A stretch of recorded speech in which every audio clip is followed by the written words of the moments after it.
Ayan, so andun yung fishport. Ayan, ito po yung pantalan ngayon dito sa Dinahican. Ayan, so ito yung biyaheng Panukulan. Ayan, Panukulan Express. Ito naman si Jay, biyahe rin dyan sa isla yan. Tapos may pangulong doon na nagbababa. Ayan. Ayan, ganda oh. Kitang kita nga Pulilio Island oh. Linis.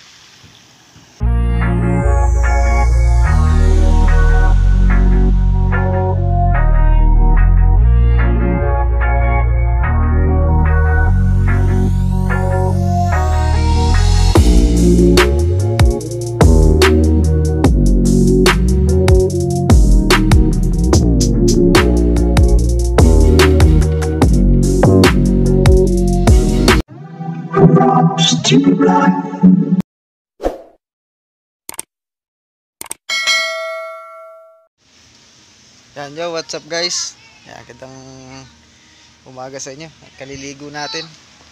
So siya nga pala, andito na tayo sa Quezon. Yan.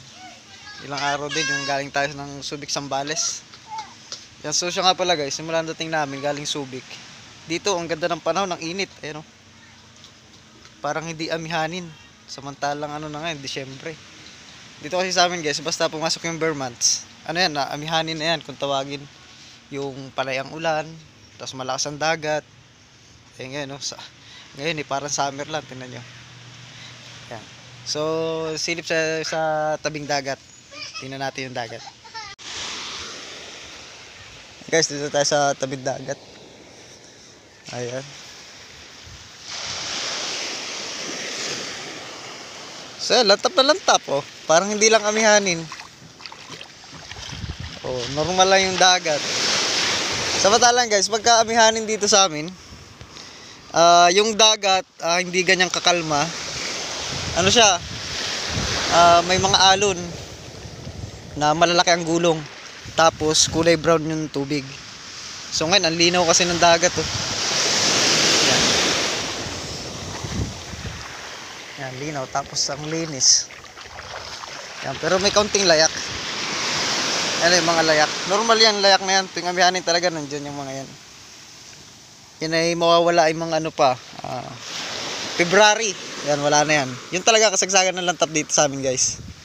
February. Dumating pala si Hogan eh. No? Isang malaking bangka rin.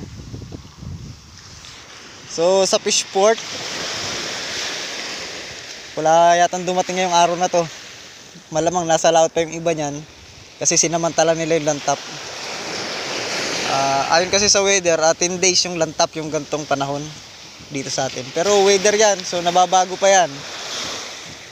Kumbaga naman ay pinakita lang ng weather na 10 days. Pero minsan kasi pagka nagwe-weather, medyo nababago pa yan kasi panahon yan eh. Ganda oh. Kitang kita nga Pulilio Island oh. Linis. Yan. Siguro kung tingin tayo sa fishport, punta tayo, magmumotor na lang tayo kasi medyo malaylay na kote tsaka mainit. So yun guys, dito tayo sa pier. Ayan, so andun yung fishport. Ayan, ito po yung pantalan ngayon dito sa Dinahican. Ayan, so ito yung biyaheng Panukulan. Ayan, Panukulan Express. Ito naman si Jay, biyahe rin dyan sa isla yan. Tapos may pangulong doon na nagbababa. Ayan.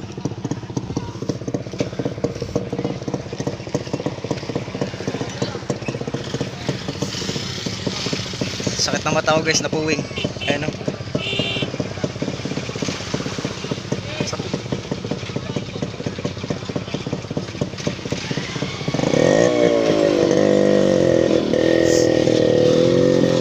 So ganda ng panahon. It's summer. Para ka lang talagang summer. Pero nung nakaraang taon, gantong panahon, puro ulan. Ayan o. So ngayon wala talaga. So tingin tayo dun sa fishport. Pasok tayo dun. So guys, dito tayo sa fishport. Ayan, so dami nakakarga na ng yelo. Sasamantalin nila yung lantap.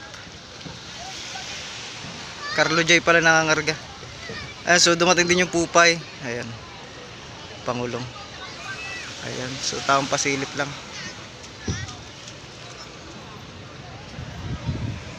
Ayun. Lantap. Sakit ng mata ko guys. Pagpasok sa fishport ay napuwing yung mata ko.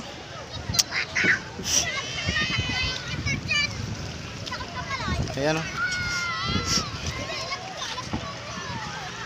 Dati ganyan dito guys. Basta't may lantap ng mga 10 araw, sasamantalahin nila yan. Laot sila ng laot. Ayan, pati pala yung Kirby. Pero hindi na tayo akit yan guys. Tamang pasilip lang tayo sa fishport. Ayan. Dito yung pier naman yan. Kabila lang, dito yung mga duungan ng mga ano, galing Pulilyo. Ayun. So guys, tamang pasilip lang muna tayo. Ayan, pinasyal ko lang muna kay Panandalan sa fishport.